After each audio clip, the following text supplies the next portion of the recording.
money and pleasure, they're not good or evil. They're simply parts of our existence.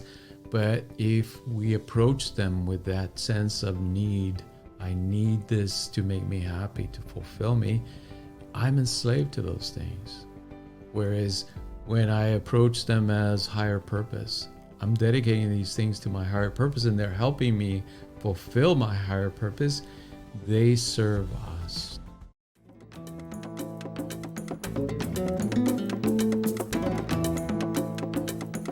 Hello, everyone. Welcome back to another episode of Soul Sessions. I'm Deborah Burnt Maldonado with Creative Mind, and I'm here with Dr. Robert Maldonado. Nice to be here. And we are continuing our series on spiritual psychology, talking about the 4 human pursuits, the Upanishads. If I said it right. I think you're getting worse. I don't know, Upanishads. And I wanted to say, if you love our show and would like to hear more and make sure you don't miss an episode, please push the button below on this button here on YouTube, and it says subscribe. Or if you're listening to us on one of the podcast services like iTunes or Spotify, click subscribe and make sure you don't miss another episode and me mispronouncing Sanskrit terms. So it's 2 words, Purusha and Arthas. So Purusharthas. Purusharthas. Close enough. I know. We'll go with that. Okay. Listen to Rob. He has the right pronunciation. So today we're going to talk about everyone's favorite topic, which is the topic of pleasure seeking, kama. And not to be confused with karma, it's kama, Kama. Right. And you probably heard us or someone talk about Kama Sutra, that's where that comes from. Yeah, so the ice cream, what was it? Caramel Sutra? Caramel Sutra. Yeah, so the pursuit of pleasure.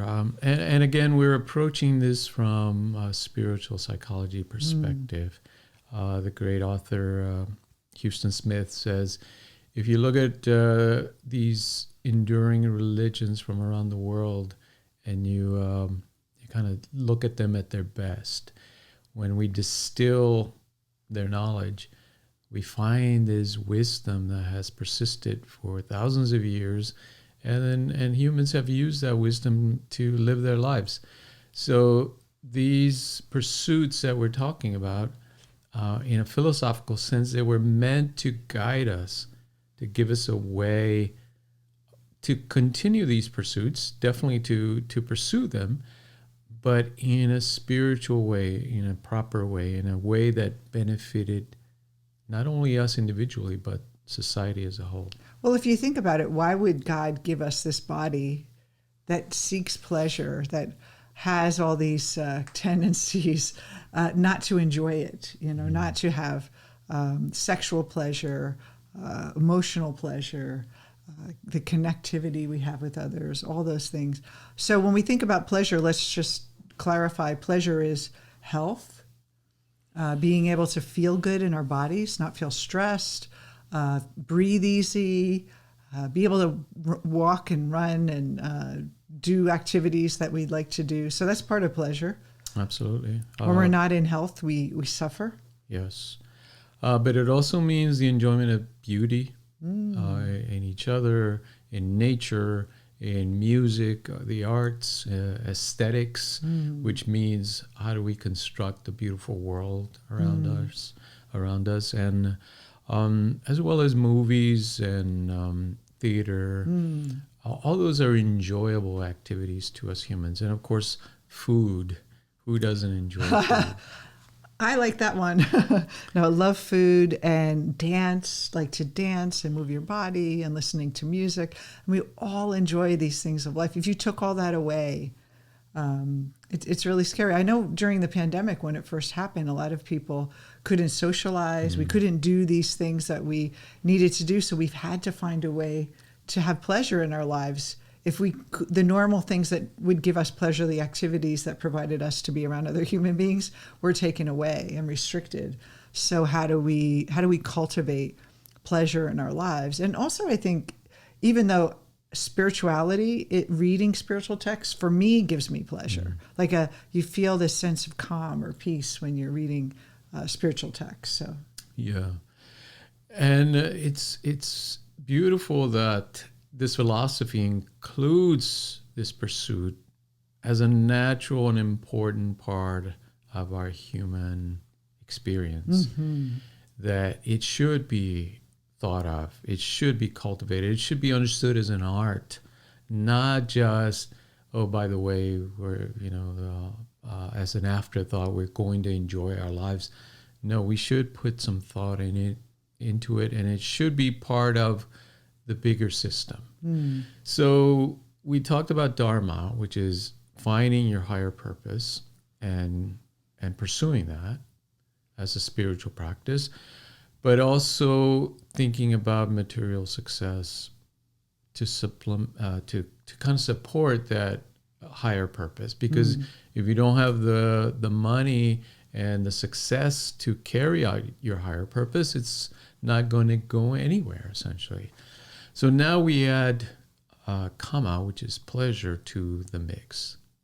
And we start to get a sense that it's talking about a complete life that includes someone who is actively working on their higher purpose.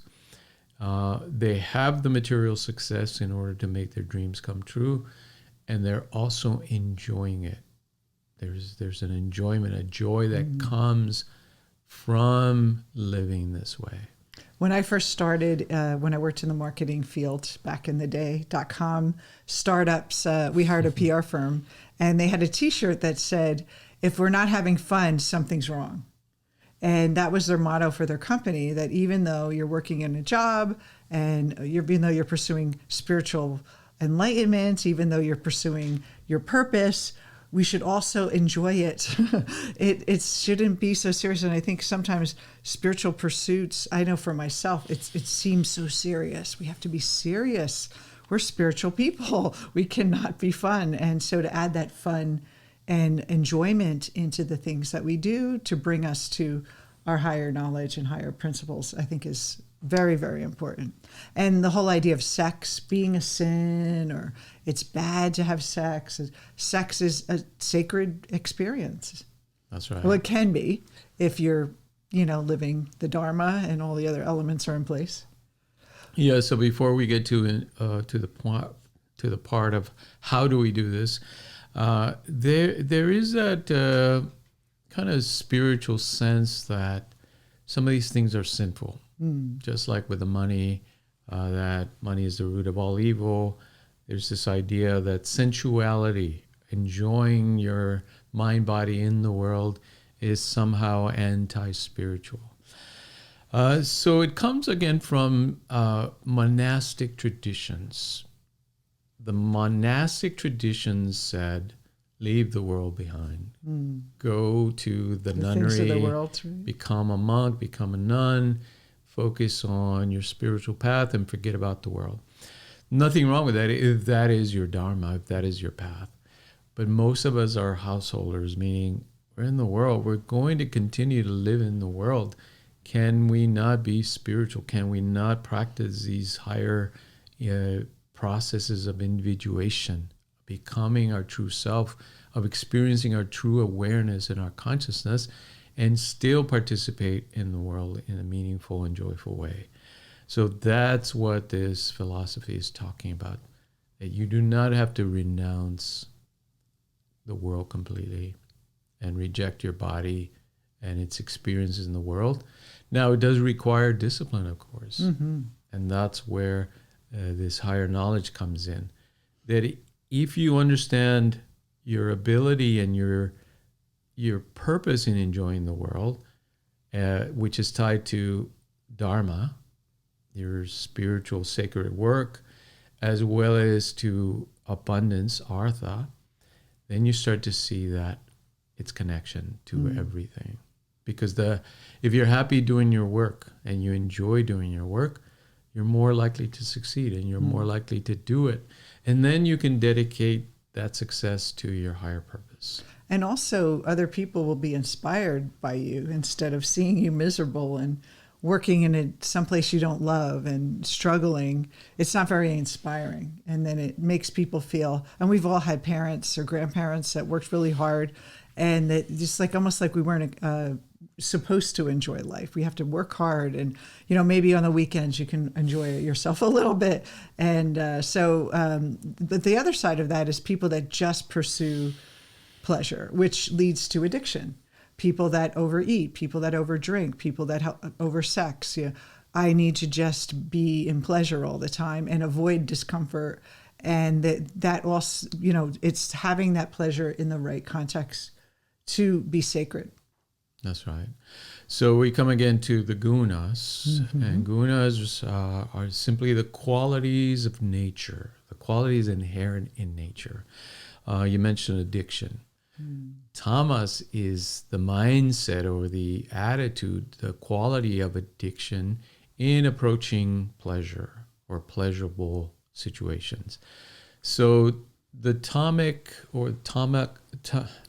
in the mind, or the quality of tamas in the mind, approaches pleasure as something to abuse, right? That if this is pleasurable, I need more, and it's going to give me pleasure, and therefore I'm dependent on it, which is addiction, right? It's almost like a sad kind of pleasure, where you're doing the crack or whatever, and you're just doing it but it's like a sadness almost, like it's trying to fill a need that's not there, is not being fulfilled, and using a substance or shopping or food to fill that need. And we've all done it to some extent, but tamas, the attitude of tamas, simply creates that addiction, that need to have that external pleasurable event fulfill my life, instead of finding it from within myself.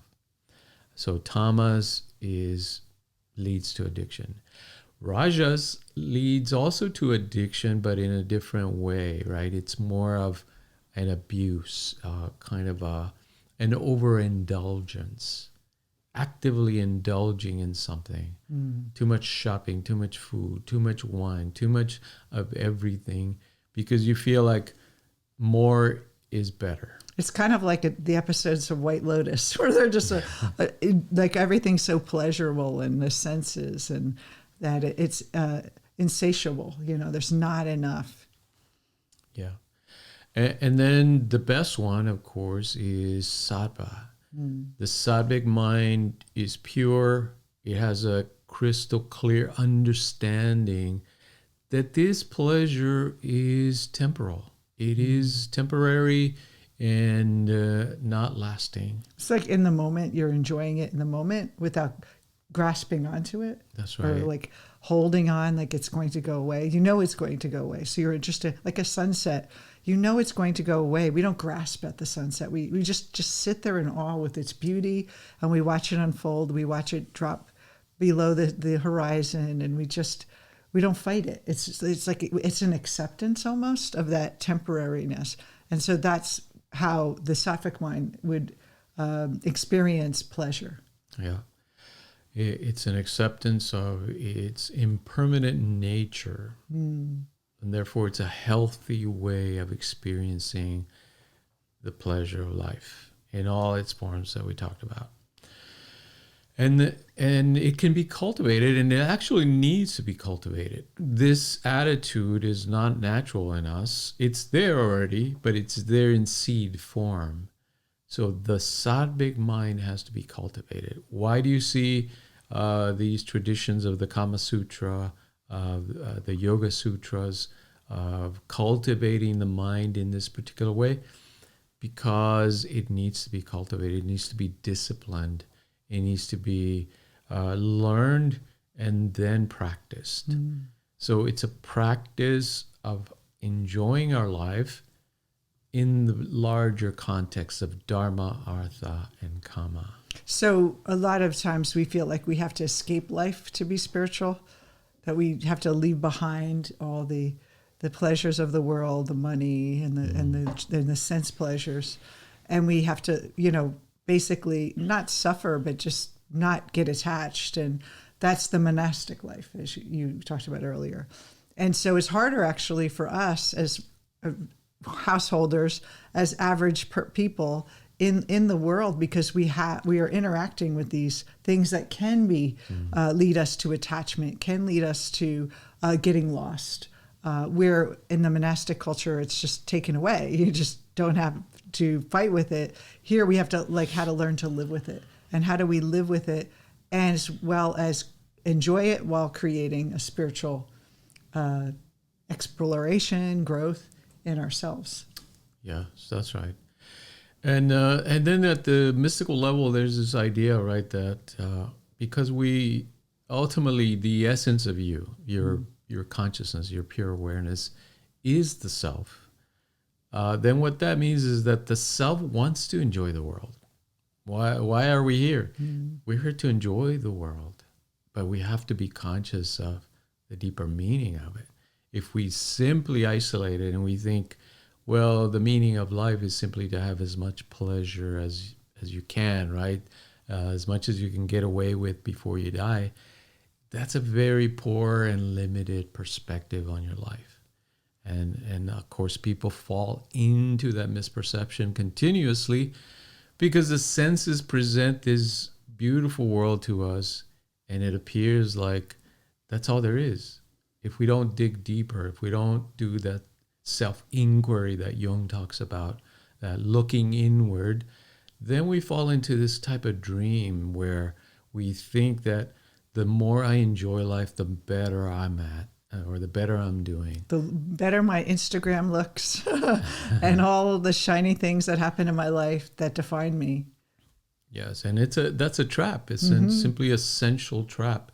It traps us into limiting our lives, living a very narrow focus on life where we think it's out there. So what happens when we deny ourselves from all the pleasure and of the senses? We are actually buying into this idea that I need to let go of pleasure in my life. It's wrong or ungodly. Or right. So either extreme is wrong, right? If we go into sensuality and we think, that's the best I can do is just experience as much pleasure as I can in life, that's wrong. But if we say the only way I can be spiritual is by negating my senses, and I'm going to punish myself and restrict myself as much as possible, and that makes me a spiritual person somehow, that's also wrong. That's not spirituality. That's just self-abuse. It has to be tied to higher knowledge, the Dharma, your Dharma. How are you doing? How are you expressing your Dharma, your sacred purpose? When it's tied to that, then you're on the right path. Then whatever your Dharma is, if it's rejecting the world or renouncing the world, so be it. That's going to be your path, and you're going to live as a monastic and meditate and live in isolation.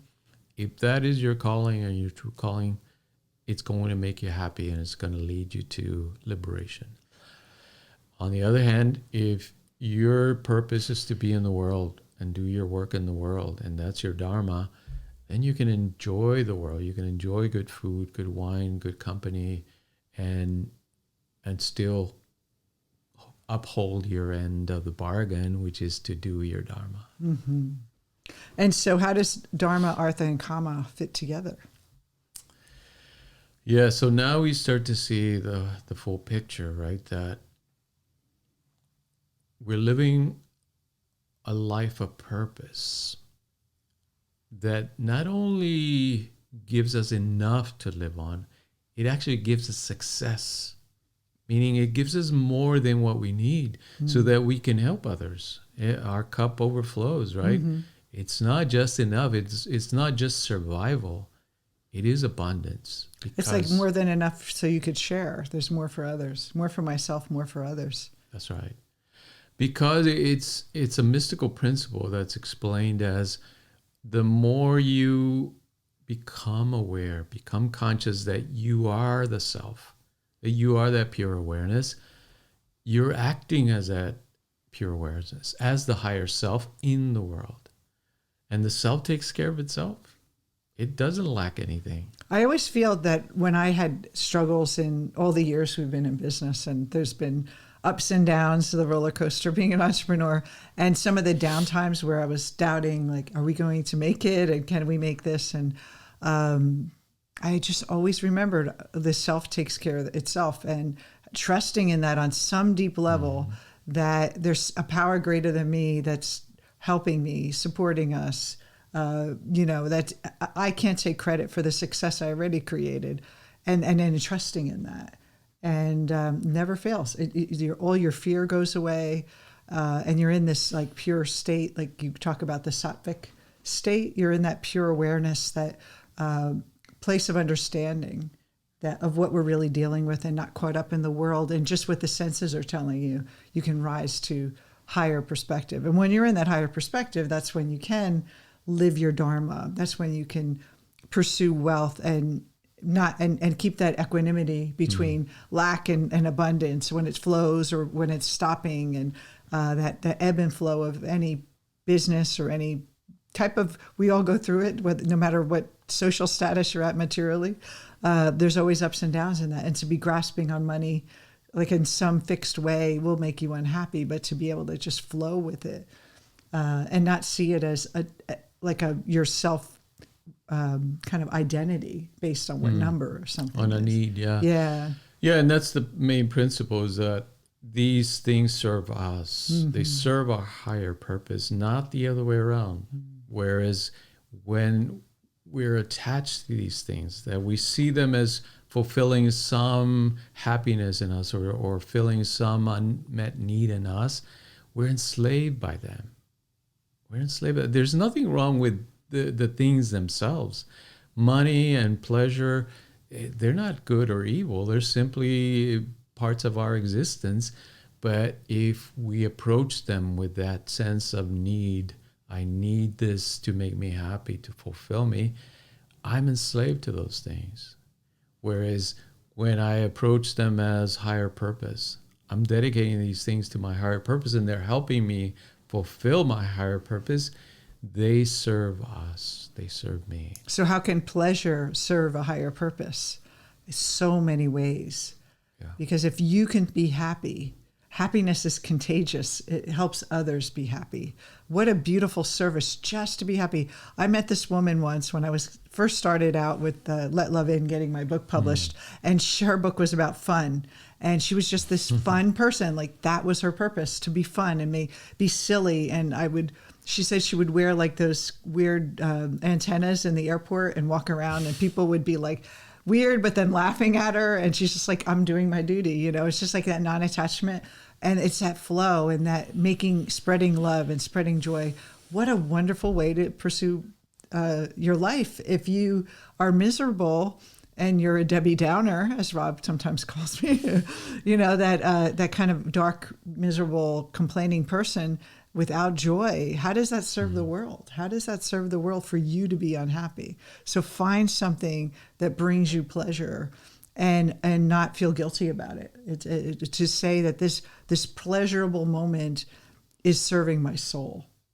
I also think that when you look at a sunset and you're watching that sunset, or any type of nature that's so beautiful, instead of thinking it's something separate from you, think that I created this beauty. Like, I'm a part of this beauty.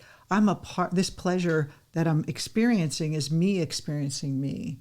That deeper place where we're connected to it all, and understanding that it's not outside of us, the pleasure. It's already within us, and it's all around us. Yeah. And so next time we're talking about liberation, nirvana, enlightenment. So pack your bags. We're going to nirvana next episode. Yes. So thanks for watching. And now, as you go through your day, consider this. Are you enjoying your life? But is that enjoyment serving you, serving your higher purpose? Or are you enslaving yourself to it? Or is it a temporary cessation of pain that you're going back to, and then you need to enjoy again? What if it's just the pure joy, that lasting, wonderful depth within you. That's who you are.